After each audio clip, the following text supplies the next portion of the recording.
विशाल मिश्रा जी, जल्दी से आप जवाब दीजिए। अतुल सक्सेना और उनकी पार्टी की ओर से बार बार समाजवादी पार्टी ने ईवीएम को कटघरे में खड़ा किया, हालांकि रिजल्ट आने के बाद बड़े नेताओं की खामोशी भी रही इस पर। लेकिन विशाल जी, जल्दी से उन्होंने आपके ऊपर टिप्पणी की है, जवाब दीजिए। समित पात्रा जी फौरन। चित्रा जी, मैं कांग्रेस के प्रवक्ता से पूछना चाहूंगा कि कांग्रेस आत्ममंथन क्यों नहीं कर रही। मैं इनसे पूछना चाहूंगा कि 5 साल में कांग्रेस उत्तर प्रदेश में कहां थी।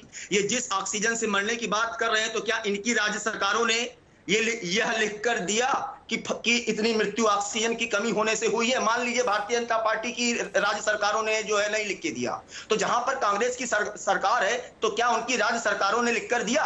डेथ सर्टिफिकेट कौन इशू करता है? चुनावी रिजल्ट आ चुके हैं, अब गंभीरता से कम ऑक्सीजन सिलेंडर, इस तरह के जो मुद्दे हैं, महंगाई, बेरोजगारी, इस पर थोड़ा गंभीरता से सभी को बात करने की जरूरत है। रिजल्ट आ चुके हैं, चुनावी रिजल्ट आ चुके हैं, ठीक है विशाल मिश्रा जी। अब सभी को, चाहे वो ऑक्सीजन सिलेंडर हो, चाहे वो अस्पताल हो, चाहे वो स्कूल हो, कॉलेज हो, इस मामले में गंभीरता दिखानी पड़ेगी।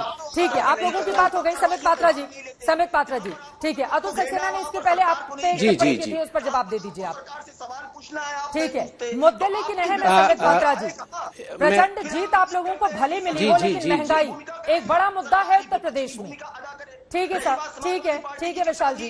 तो इनसे पूछिए ना कि कोरोना आपदा के समय कितने लोगों को इन्होंने राशन दिया, ठीक है, कितने लोगों को, ठीक है, बाकी लोगों को भी बोलने दीजिए, उसके बाद में आगे जो ऊपर से लेके 19 नाम है, उनके अलावा 20वां नाम इनके पास है। पूछिए इनसे। ठीक है, जब बुलडोजर चलता था माफियाओं पर, तो इनको दर्द क्यों होता था समाजवादी पार्टी को? क्योंकि इन्होंने चले ठीक है, बुलडोजर चलता था तो दर्द क्यों होता था? अतुल सक्सेना इसका जवाब लेंगे। समित पात्रा मुस्कुराते हुए नजर आ रहे हैं। समित पात्रा जी, लेकिन उत्तर प्रदेश के चुनाव 80 लोकसभा सीटें हैं, 24 के लिहाज से काफी ज्यादा अहम, लेकिन मुद्दे तो गौण नहीं हो जाते हैं ना। महंगाई वहां पर मुद्दा है, ये बात सच है। शायद यही वजह है कि समाजवादी पार्टी के वोट प्रतिशत में इतना बड़ा इजाफा हुआ है, 22 से सीधे 32 पर वो लोग जा पहुंचे। उसके अलावा बेरोजगारी एक बड़ा मुद्दा है वहां पर, आवारा पशु बड़ा मुद्दा है वहां पर, कोरोना काल में जो तकलीफें लोगों ने सही वो मुद्दा है वहां पर। इस बात को आपको एड्रेस करना ही होगा संबित पात्रा जी। देखिए चित्रा जी, हम यहाँ एक डिबेट में 5 लोग बैठे हैं। अमूमन हर डिबेट में 5 या 6 लोग 7 लोग बैठे होते हैं, और मैं बिल्कुल इनकार नहीं कर रहा हूं कि ये मुद्दे नहीं है। मुद्दा बिल्कुल है, कोरोना एक मुद्दा है, उसका वैक्सीनेशन ठीक से हुआ कि नहीं हुआ ये भी मुद्दा है, बेरोजगारी एक मुद्दा है।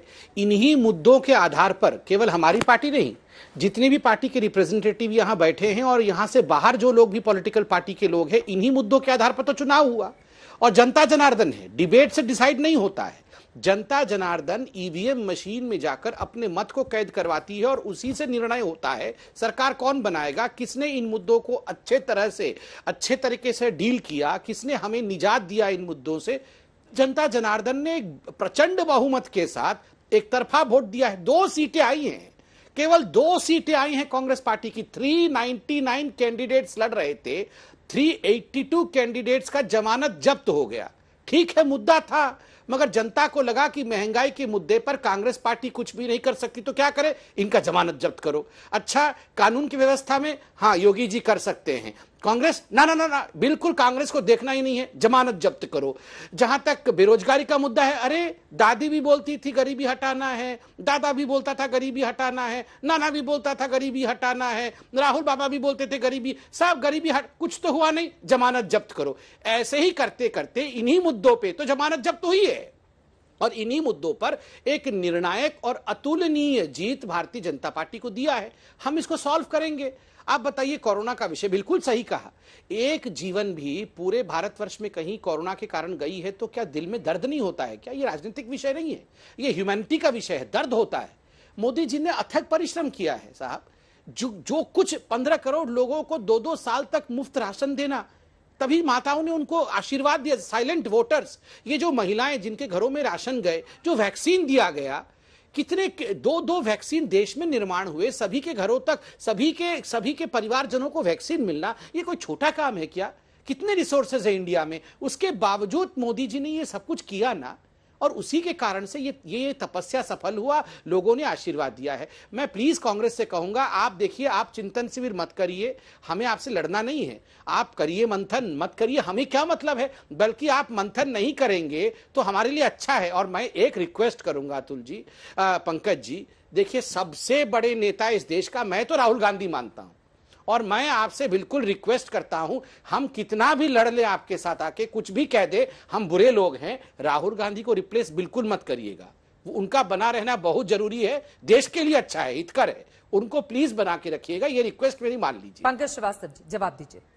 नहीं, मुझे लगता है कि कभी कभी तो देश के बारे में सोचते हैं संबित पात्रा, और उनकी जिह्वा पे सरस्वती है कि राहुल गांधी ही इस देश के लिए जरूरी है, और इस देश के बारे में अगर सचमुच कोई इस देश के संविधान के हिसाब से देश को बनाना चाहता है तो वो राहुल गांधी है, इसमें कोई शक नहीं। आज आपकी जिह्वा पर बैठी है सरस्वती, और बिल्कुल इसका असर पड़ेगा, ये देश देखेगा, और यही आने वाला इतिहास देखेगा इस बात को। आपका अहंकार बना रहे, मैं भी ऐसे ही वो दुआ करता हूं। और आप कह रहे हैं कुछ हुआ नहीं, अरे साहब, यूपीए शासन में 27 करोड़ लोगों को गरीबी रेखा से ऊपर हटा दिया गया था, निकाल दिया गया था। आप 23 करोड़ लोगों को वापस भेज दिया। आप कहते हैं कि लोगों को हमने खाना दिया, वो खाना इसलिए दे पाए कि राइट टू फूड कानून बनाया था कांग्रेस ने, और वो देना पड़ेगा आपको, लेकिन उनकी संख्या कम होती जानी चाहिए थी। 15 करोड़ लोगों के हाथ में आप अगर कटोरा थमा दें, उन्हें रोजगार ना दें, उन्हें आत्मसम्मान ना दें, और कहें कि हम आपको राशन देंगे, तो ये 15 करोड़ लोगों का भी आने वाले दिनों में समझ में आएगा कि आप उनके साथ क्या कर रहे हैं।